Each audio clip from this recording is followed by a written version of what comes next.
Isso aí, pessoal. Vocês estão no quadro de estudos da Bíblia. Cada semana nós vamos estudar uma partezinha da Bíblia e a cada trimestre um livro ou um tema. Nesse trimestre é o livro de Efésios.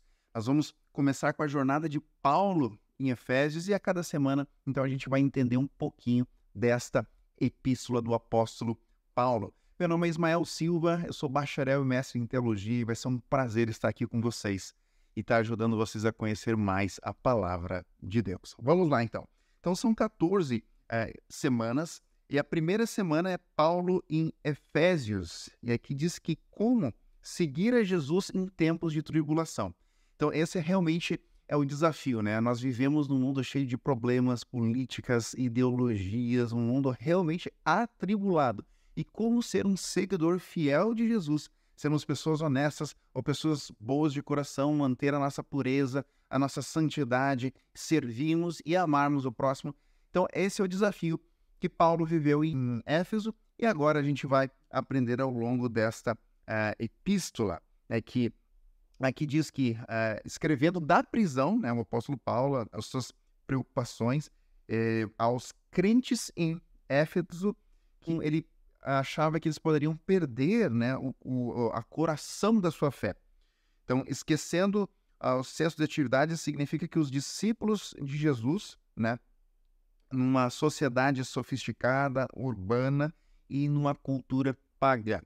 Então, na realidade, Éfeso ele era o centro, né, do cristianismo. Eles fugiram de Jerusalém e Éfeso se tornou então o centro do cristianismo, aonde João também haveria de escrever o último evangelho, o evangelho de João naquela cidade. Ali tinha um templo para o deus Ártemis, que era uma das 7 maravilhas, né, do mundo antigo. Então era uma cidade rica, uma cidade próspera e tinham vários problemas que a gente vai estar vendo aqui. Então, a devoção a Cristo impacta em como a gente vive e fala de Jesus. Então, na realidade, tudo aquilo que a gente lê, aquilo que a gente ouve, as músicas que a gente escuta, tudo que a gente faz na vida, aquilo que está ao nosso redor vai influenciar a gente para o bem ou para o mal. Por isso, escolher boas amizades, frequentar bons lugares, ler bons livros, assistir bons filmes, porque isso é que vai fazer parte da nossa imaginação. Aquilo a gente é transformado por aquilo que a gente contempla.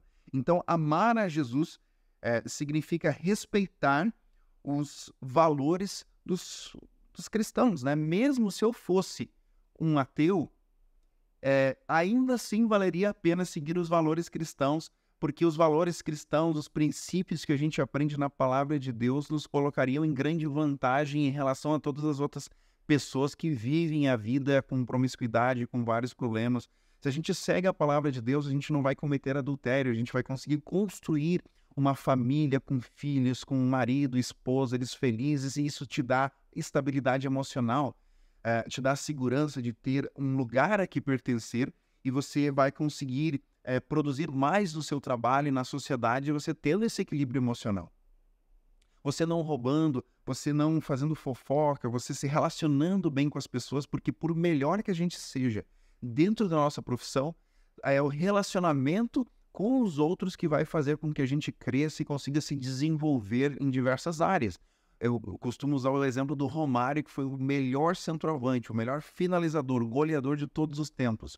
Era indiscutível o talento dele, mas ele não se relacionava bem com os técnicos, e ele até poderia ter razão. Porém, pelo fato de não se relacionar bem, ele ficou fora de 2 Copas do Mundo, Olimpíadas. Então ele poderia ter vestido a camiseta amarelinha ali muitas mais vezes, mas ele não soube lidar com essa questão emocional.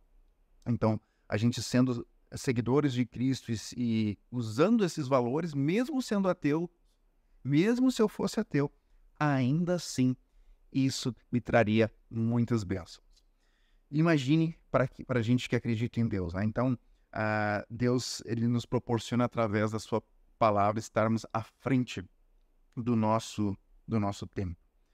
Então, a lição de Paulo aos Efésios, né? Epístola aos Efésios aqui, ele vai abordar estas questões que são muito importantes, né? Então, Paulo era um evangelista em Éfeso. Aqui diz assim, ó, Éfeso foi uma das maiores cidades do Império Romano, com a população ao redor de 200 mil pessoas, imagine só, né? Então, hoje, uma cidade com 200 mil pessoas no Brasil, uma cidade relativamente bem grande, né?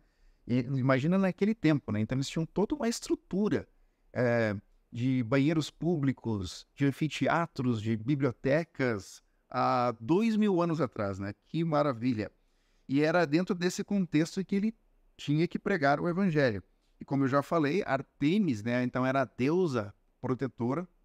E a gente vai ver aqui as confusões que Paulo teve por causa dessa deusa aí, né? Então, eles falaram que era a grande deusa Artemis. Ela não existe mais, mas o nosso Deus continua mais vivo do que nunca, né? Então, Paulo, ele vai ter esse problema com a deusa suprema lá. Ele retorna a Éfeso na sua terceira viagem missionária e permanece lá por 3 anos. Então, foi uma cidade que ela foi frequentada pelo apóstolo Paulo e também pelo apóstolo João. Aqui o texto diz assim: fazendo conhecido para nós o mistério da sua vontade de acordo com o seu propósito, né? Para que nós fôssemos em Cristo o plano completo no seu tempo, né? E assim unidos em todas as coisas no céu e também as coisas na terra, em Efésios capítulo 1, do verso 9 ao verso 10. Então, trazendo essa unidade, que é o grande propósito, né? A questão não é a unidade, porque a gente pode estar unidos em coisas erradas, mas sim unidos, aqui que ele vai se referir, tanto no céu como na terra, é na palavra, é na verdade de Deus. A gente sabe que haverá uma união. No tempo do fim haverá uma união onde os 3 espíritos imundos vão a todos os reis da terra para a batalha do Armagedon e eles vão estar unidos dentro de uma bandeira. Mas essa bandeira é uma diversidade com pontos em comum, mas eles não estarão fincados na rocha, na verdade. Por um outro lado, terá um povo que seguiu a Cristo, e esse povo estará aguardando a volta de Jesus, enquanto a grande multidão do outro lado estará tentando resolver os problemas da terra.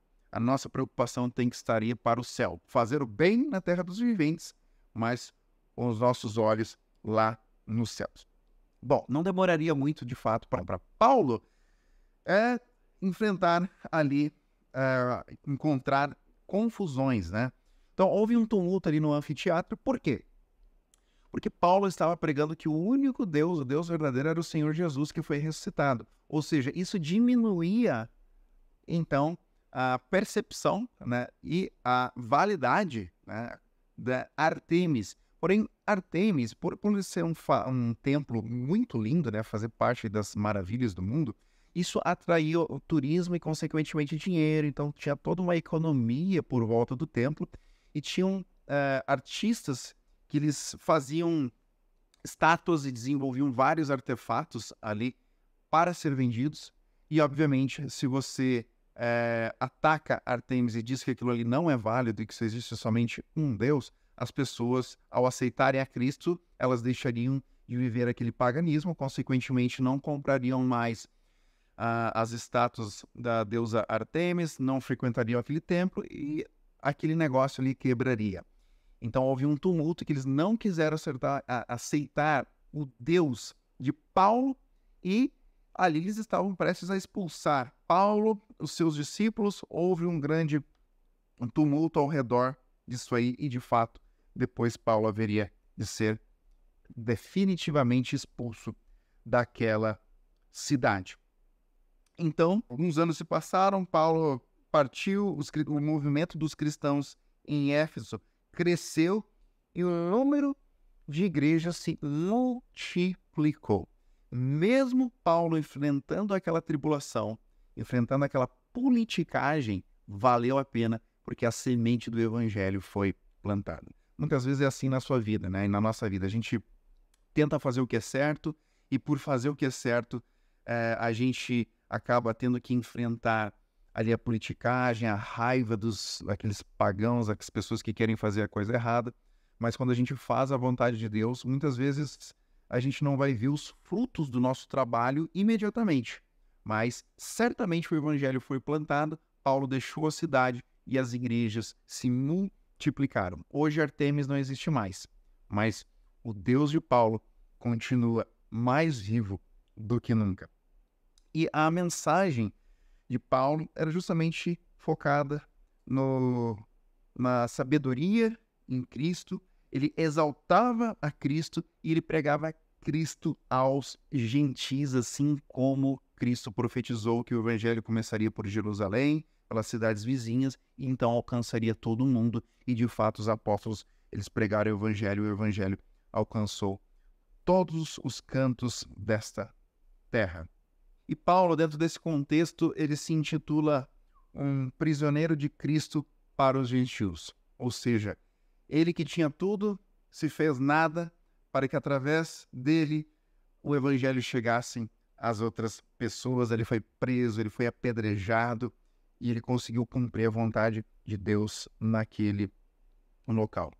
Então, Paulo provavelmente escreveu o livro de Éfeso, né, a carta a Éfeso, na prisão em Roma, por volta do ano 62 depois de Cristo.